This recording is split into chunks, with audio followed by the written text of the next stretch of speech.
Teachers எல்லாருக்கும் வணக்கம். நம்ம இன்னைக்கு வீடியோவில் ரெண்டு விஷயத்தை பற்றி பார்க்க போகிறோம். ஸோ நம்ம டிஆர்பி போர்டில் இருந்து எதிர்பார்த்துட்டு இருக்கிற ஒரு ரெண்டு விஷயம் அப்படின்னு பார்த்தோம்னா, ஃபர்ஸ்ட்டு டெட் எக்ஸாமுடைய நோட்டிஃபிகேஷன். ஏன்னா இப்போ நிறைய கரண்ட்ல பார்த்தோன்னா நிறைய ஸ்டூடெண்ட்ஸ் முடிச்சுட்டு வந்திருப்பாங்க. ஆல்ரெடி 1 மார்க் 2 மார்க் டிஸ்டன்ஸில் விட்டவங்க, இல்லை புதுசாக தொடங்குறவங்க, இவங்க எல்லாருமே பார்த்தோன்னா இந்த 2025 டெட் எக்ஸாமுக்கான கால்ஃபருக்கு வெயிட் பண்ணிக்கிட்டு இருப்பீங்க. ஸோ அதுக்கான அஃபிஷியல் நோட்டிஃபிகேஷன் எந்த மந்த் வரும் அப்படின்ற மாதிரி ஜனவரியிலேருந்து நம்ம வெயிட் பண்ணிட்டு இருக்கோம். ஸோ அது இன்னுமே எப்போ வரப்போகுது அப்படின்ற மாதிரி எல்லாருமே இன்னும் அந்த கன்ஃபியூஷன்ல இருக்கும். ஸோ அதுக்கான ஒரு சில கிளாரிஃபிகேஷன் நான் இந்த வீடியோவில் நான் தரேன்.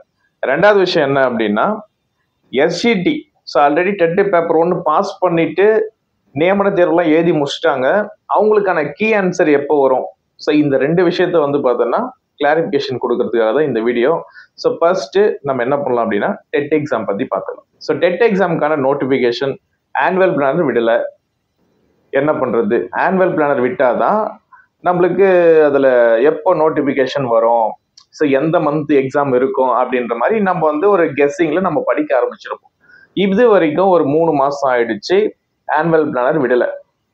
இதுக்கு மேலே விடுவாங்களான்றது டவுட் தான். அதை நம்ம எதிர்பார்க்க வேண்டாம், அதை தூக்கி ஓரம் கட்டிடுவோம். இருந்தாலும் டிஆர்பி போர்டுல இருந்து எந்த விஷயமே வரலன்றதை நம்ம யோசிக்க முடியாது. ஏன்னா டிஆர்பி போர்டுல இருந்து என்ன பண்ணிட்டாங்க அப்படின்னா, பெரிய ஒரு எக்ஸாம், செட் எக்ஸாம். ஆக்சுவலா இது நெட் எக்ஸாம் மாதிரி பார்த்தோன்னா நம்ம ஸ்டேட் லெவல்ல நடக்கிற செட் எக்ஸாம், காலேஜ் லெவல்ல பார்த்தோன்னா எலிஜிபிலிட்டி எக்ஸாம் பார்த்தோன்னா நம்ம டிஆர்பி போர்டு அசால்ட்டா நடத்தி முடிச்சிருக்காங்க, கம்ப்யூட்டர் பேஸ்ட் எக்ஸாமாவே. அதனால நம்ம என்ன பண்ண முடியாது அப்படின்னா, இதுக்கு மேல டிஆர்பி போர்டை நம்ம குறை சொல்லிட்டு இருக்க முடியாது. அது மட்டும் இல்லாம ரெகுலரா இப்போ டிஆர்பி போர்டுல நிறைய பிரஸ் நியூஸ் விட்டுட்டே இருக்கிறாங்க. அடுத்தடுத்து செட் எக்ஸாம் நடந்து முடிஞ்சது, அதுக்கான கீ ஆன்சர் விட்டாங்க, இப்போ அதை பத்தின அடிஷ்னல் இன்ஃபர்மேஷன் கொடுத்துட்டு இருக்கிறாங்க. இப்போ ரீசெண்டா பார்த்தோன்னா லா காலேஜ்ல இப்போ போஸ்டிங் போடுறதுக்கான அசிஸ்டன்ட் ப்ரொஃபசர் அந்த எக்ஸாமும் பார்த்தோன்னா நோட்டிபிகேஷன் விட்டாங்க, அதுக்கான அப்ளிகேஷன் முடிச்சுட்டாங்க. ஸோ ப்ராசஸை பொறுத்த வரைக்கும் டிஆர்பி போர்டில் இதுக்கு முன்னாடி விட இப்போ வேகமாக தான் போயிட்டு இருக்கு. ஆனுவல் பிளானர் விடலன்னு நம்ம அவங்களை குறை சொல்ல வேண்டிய அவசியமே கிடையாது.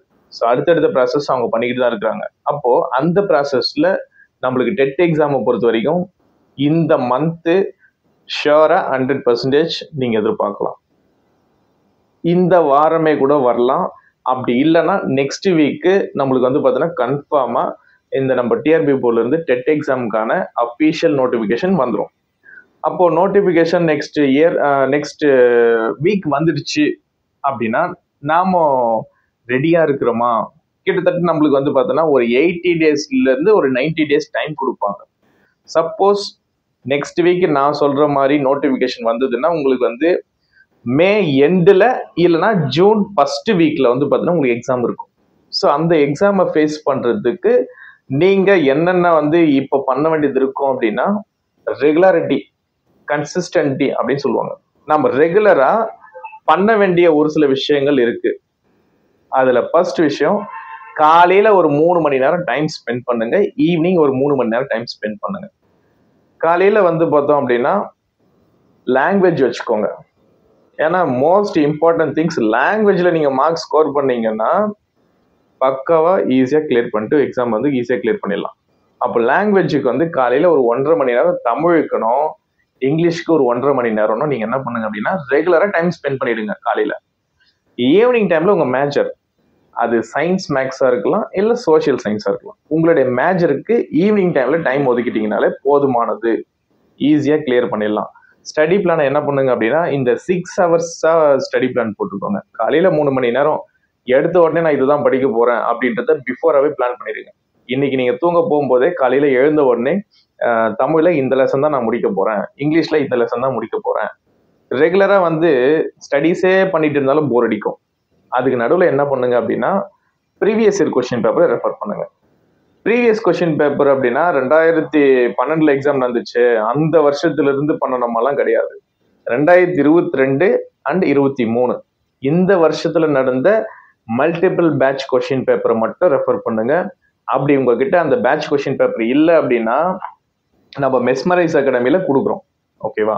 ஸோ நம்ம மெஸ்மரைஸ் அகாடமியில் வந்து previous question paper TET paper 1க்கும் தரோம், பேப்பர் 2க்குமே நம்ம தரோம். ஸோ வேணும் அப்படின்னா நம்ம அகாடமியில் புக் வாங்கி நீங்கள் ரெஃபர் பண்ணுங்க. எஸ்பெஷலி தமிழ், இங்கிலீஷு, சைக்காலஜி அந்த மாதிரி கொஷின்ஸ் பேப்பர் இருக்கும். உங்களுக்கு வந்து பார்த்தீங்கன்னா இங்கிலீஷ்க்கு பொறுத்த வரைக்கும் எக்ஸ்பிளனேஷனோட போட்ட ஒரு புக்கு வந்து நாங்கள் தரோம். ஸோ இது வந்து பக்கா குவாலிஃபைடான ஒரு புக்கு. இதை நீங்கள் யூஸ் பண்ணாலே இங்கிலீஷ் உங்களுக்கு தெரியாதா, இந்த புக்கை உங்கள் கையில் வச்சுக்கோங்க. இங்கிலீஷ் உங்களுக்கு தெரியாதுன்ற பேச்சை நீங்கள் சொல்ல மாட்டீங்க. ஏன்னா கொஷின்ல வந்து என்னென்ன கொஷின் கேட்டிருக்காங்க புக்ல இருந்து, பிளஸ் பேஜ் நம்பரு, ஆன்சரு, இதுக்கான அடிஷ்னல் இன்ஃபர்மேஷன்ஸ் எல்லாமே கலெக்ட் பண்ணி போட்டு வச்சிருக்க ஒரு புக்கு. இது வந்து உங்களுக்கு பக்காவாக கை கொடுக்கும் லாங்குவேஜை பொறுத்த வரைக்கும். தமிழுக்கு நார்மலாக கொஷின்ஸ் அப்படியே தான் இருக்கும். அது மற்ற சப்ஜெக்ட்டுக்கெல்லாம் வந்து பார்த்தா எக்ஸ்பிளனேஷன் போடல, இதுக்கு மட்டும் போட்டு வச்சிருக்கு. யூஸ் பண்ணுங்க தாராளமாக. அப்போ நம்ம என்ன பண்ணலாம் அப்படின்னா காலையில் ஒரு 3 மணி நேரம், ஈவினிங் ஒரு 3 மணி நேரம் டைம் ஸ்பெண்ட் பண்ணாலே டெட் எக்ஸாம் ஓவர் ஆகிடும். அடுத்தது நம்ம மைண்டில் ஓடிட்டு இருக்குது என்னன்னா இந்த எஸ்சிடி எக்ஸாமுக்கான கீ ஆன்சர். ஸோ எஸ்சிடி எக்ஸாமுக்கான கீ ஆன்சர் அதனுடைய கேஸ் வந்து பார்த்தோன்னா மைனாரிட்டி லாங்குவேஜ் ரிலேட்டடாக தான் கேஸ் வந்தது. அது கேஸ் வந்து பார்த்தோன்னா ஆல்மோஸ்ட் கம்ப்ளீட். அதனுடைய விஷயம் எல்லாமே முடிஞ்சிருச்சு. என்ன பண்ணியிருக்காங்கன்னா மைனாரிட்டி லாங்குவேஜ்காரங்களை மட்டும் ஹோல்ட் பண்ணி வச்சிருக்காங்க. அவங்களுக்கான போஸ்டிங் மட்டும் ஹோல்ட் பண்ணிட்டு தமிழில் பிரச்சனை கிடையாது. ஸோ அப்போ வந்து மீதி இருக்கிறவங்களுக்கு என்ன பண்ணுவாங்க அப்படின்னா ஆஸ் சூன் அஸ் இந்த வீக்லே டென்டேட்டிவ் கீ விடுவாங்க. அதுக்கப்புறம் நீங்கள் எதனா சேலஞ்ச் பண்ண போறீங்க அப்படின்னா அதுக்கான ஆப்ஷன்ஸ் கொடுப்பாங்க. As soon as final key விடுவாங்க. அதுக்கு அடுத்தது வந்து பார்த்தீங்கன்னா சிவி ப்ராசஸ். வர ஜூன் மாதம் கண்டிப்பாக நீங்கள் என்ன பண்ணுவீங்க அப்படின்னா ஸ்கூல் ரீஓப்பன் அப்போவே போஸ்டிங்கில் நீங்கள் போகிற மாதிரி தான் இருக்குமே. ஸோ அதனால் எஸ்சிடி எக்ஸாம் நீங்கள் எழுதுனவங்க யாரும் கவலைப்பட வேண்டாம். அதுக்கான ப்ராசஸ் வந்து பார்த்தீங்கன்னா இப்போ வந்து ஸ்டார்ட் பண்ணிட்டாங்க. நம்மளுக்கு வெப்சைட்டில் வந்து பார்த்தீங்கன்னா இன்னும் 1 or 2 டேஸில் எல்லாமே அடுத்தடுத்த அப்டேஷன்ஸ் எஸ்சிடி எக்ஸாம் ரிலேட்டடாக இருக்கும். இது முடிஞ்ச உடனே as soon as TET paper 1, paper 2க்கான நோட்டிஃபிகேஷனும் விட்டுருவாங்க. ஸோ அப்போ வந்து நீங்கள் எதுவுமே டிஆர்பி போர்டு இதுக்கு மேலே வந்து ரொம்ப இது பண்ணிக்க வேண்டாம். ஏன்னா இதுலேருந்து எதுவுமே வராது, நம்ம எதுவுமே படிக்கிறது வேஸ்ட்டு அப்படின்லாம் யோசிக்காதீங்க. நம்மளுக்கு என்னென்ன நம்ம வந்து டிஆர்பி போர்டில் எதிர்பார்க்குறோமோ அது எல்லாமே வந்து பார்த்தீங்கன்னா ஆஸ் சூன் அஸ் அடுத்தடுத்த ப்ராசஸாக நடக்கும். ஸோ நீங்கள் டெட் எக்ஸாமுக்கு நீங்கள் படிக்க போகிறீங்க அப்படின்னா உங்கள் கையில் இருக்க வேண்டிய ஃபஸ்ட்டு ப்ராசஸ் நம்ம சிலபஸ் வைஸாக வந்து நீங்கள் வந்து ஸ்கூல் புக்கை கலெக்ட் பண்ணிக்கோங்க. அதுக்கு அடுத்தது அடிஷ்னலாக வந்து பார்த்தீங்கன்னா previous question paper. So previous year question paper உங்களுக்கு தேவைப்படுதுன்னா டிஸ்கிரிப்ஷனில் என்னுடைய நம்பர் இருக்கும்.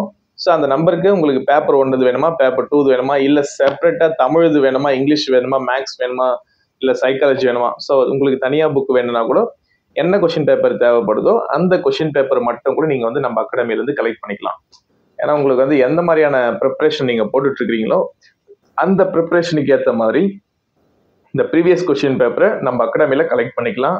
கண்டிப்பாக இந்த எக்ஸாமில் நீங்கள் என்ன பண்ணுங்க அப்படின்னா நான் பாஸ் பண்ணிடணும், இதுதான் நான் எழுத போகிறேன், லாஸ்ட் டெட்டு அப்படின்ற ஒரு கேட்டகரியை வந்து நீங்கள் கொண்டு வந்துருங்க. அதுக்காக நான் என்ன பண்ணுறேன் அப்படின்னா மெஸ்மரைஸ் அகாடமி கண்டிப்பாக ஹெல்ப்ஃபுல்லாக இருக்கும். உங்களுக்கு என்ன மாதிரியான டவுட் இருக்குதோ அதை கமெண்ட்டில் போடுங்க. உங்களுக்கு வேறு எதனா ஐடியாஸ் வேணும்னா கூட எனக்கு கால் பண்ணி கேளுங்க, நான் ஐடியாஸ் கொடுக்குறேன். தேங்க்யூ.